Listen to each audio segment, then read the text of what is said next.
Break બાદ આપનું સ્વાગત છે। ચર્ચા ચાલી રહી છે આકલવ વિસ્તારની, આકલવ વિસ્તારના ખેડૂતોની, આકલવ વિસ્તારના સ્થાનિકોની। ત્યારે અન્ય યુવાન પણ અહીંયા ઉપસ્થિત છે, તેમને પૂછશું શું સમસ્યા, કઈ એવી સમસ્યા કે જે હજુ સુધી એનું નિવારણ નથી આવ્યું। ખેડૂતોની એટલી સમસ્યા છે કે જે એપીએમસીમાં પહેલાં 35,000 ટ્રાન્સપોર્ટેશન ભાડું લેવાતું હતું। નાના વાહનોને જવા માટે 2 રૂપિયા અને મોટા વાહનોને જવા માટે 5 રૂપિયા। અત્યારે નાના વાહનને જવા માટે 5 રૂપિયા અને મોટા વાહનને જવાને 10 રૂપિયા, અને ત્યાં વધારે 1,11,111 રૂપિયા કરી છે એપીએમસીમાં।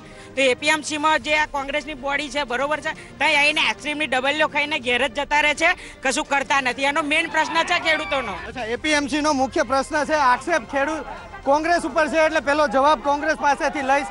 શું કહેશો આ યુવાનના આક્ષેપ ઉપર? એ ભાઈ જે વાત કરી એ જ્યારે એપીએમસી છૂટી પડી બોરસદમાંથી અને વાંકલાવમાં બની ત્યારે સિલેક્શન સભ્યો ભાજપે કર્યા અને એમના ચેરમેન હતા, અને એ ચેરમેન 2 વર્ષ વહીવટ કર્યો તો અહીં 6 મહિનાનો પગાર કર્મચારીનો થયો નહોતો, અને અહીંયા આગળ જે ખર્ચો થયો હતો એ 24 હજારના આઈસ્ક્રીમના બિલો હતા, પેપરના બિલો હતા, અને એનો પછી ચૂંટણી થઈ એમાં ચેરમેન તરીકે હું આવ્યો અને 6 મહિનાનો પગાર નહોતો થયો।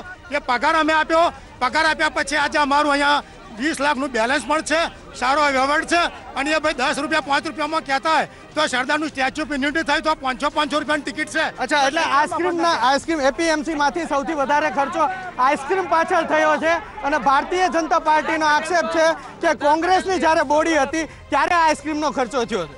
હવે વાત એવી છે, ખેડૂતો બાબતે કોંગ્રેસે બોલવાનો અધિકાર જ નહીં, અને એપીએમસીમાં આઈસ્ક્રીમ પાછળ સૌથી વધારે ખર્ચો થયો છે, ને એ ખર્ચો ભાજપે કર્યો એવું કેવું છે? એ લોકોના ધંધા જ આ છે, એપીએમસીમાં જઈ અને પબ્લિકના પૈસે લેર કરવી આ જ એમનો પહેલેથી ધંધો રહ્યો છે, ને અત્યારે પણ થાય છે। મોટા મોટા કૌભાંડો પણ એમના તમે જોઈ શકો છો, અને કોઈ પણ જગ્યાએ રાષ્ટ્રીય લેવલનું હોય કે અહીંયા આગળનું હોય, મગફળીના નામે મલાઈ તારવી જનારા પૂછનારા આજે ડામર પી ગયા છે। આકલવની ચર્ચા છે મિત્ર, મને માફ કરજો।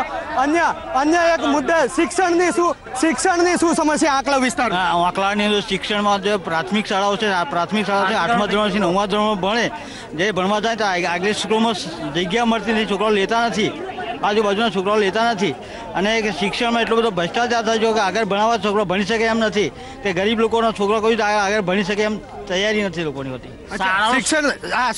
શિક્ષણમાં શાળાઓનું ખાનગીકરણ થયું છે સરકારમાં, ગરીબ છોકરાઓ ભણી શકે નહીં એટલું શિક્ષણ મોંઘું થઈ ગયું છે ભાઈ। એ વાત તદ્દન ખોટી વાત છે, અને સહેજ પણ ખાનગીકરણ થયું નથી।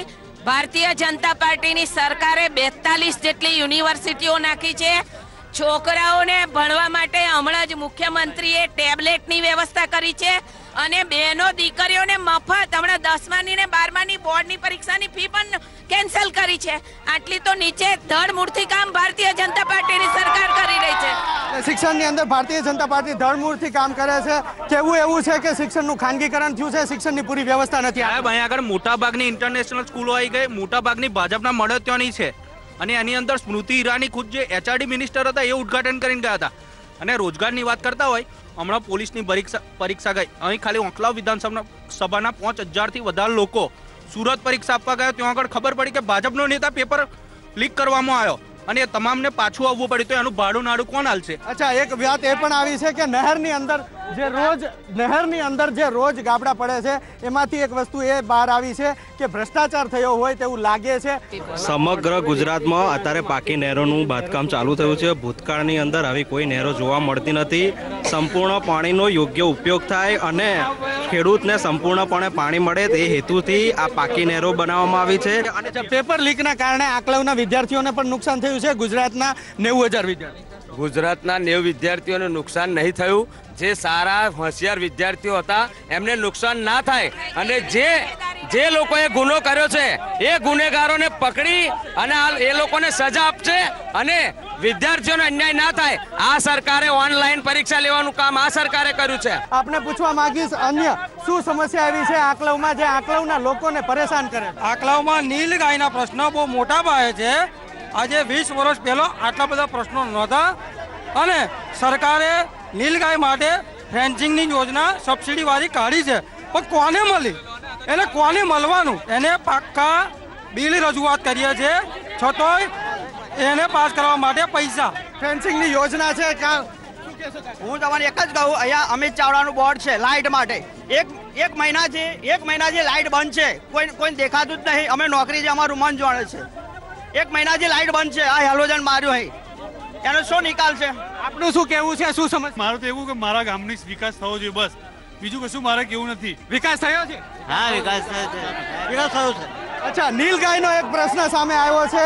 સૌથી મોટી સમસ્યા એ છે કે અહીંયા નીલગાયનો જે છે તે ત્રાસ વધી ગયો છે અને એ નીલગાયમાં ફેન્સિંગની યોજના છે છતાં એની અમલવારી નથી થઈ.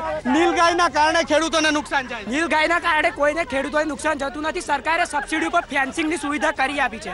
70% સબસિડી આપે છે સરકાર ફેન્સિંગ માટે. અત્યારે એ બધી વાત ખોટી છે કે નીલગાયથી નુકસાન. અત્યારે તમારે એવું હોય તો મારા ખેતરમાં તમને બતાવી દઉં ફેન્સિંગ. સબસિડી છે, અમલવારી થતી નથી તેવું કહેવું છે.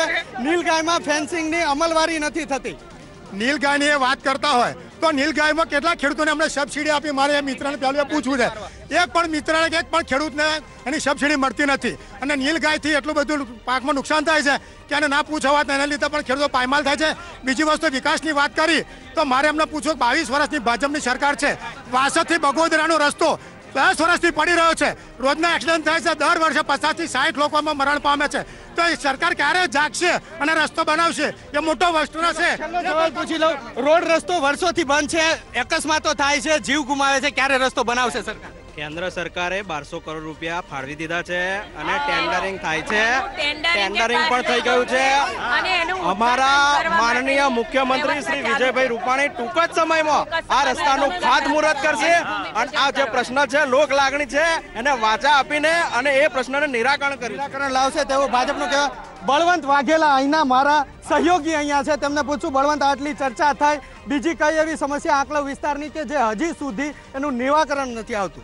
આંકલાવ નગરપાલિકા છે, ત્યાં 400 જેટલા આવાસો છે. છેલ્લા 10 વર્ષથી ખંડેરાતમાં ફેરવા છે. હજુ સુધી જે ગરીબ લાભાર્થીઓ છે તેમને એ લોકોના પૈસા હપ્તા ચૂકવાયા છતાં પણ એ લોકોના જે આવાસો છે એ મળ્યા તરી નથી. એ મોટો ભ્રષ્ટાચાર છે.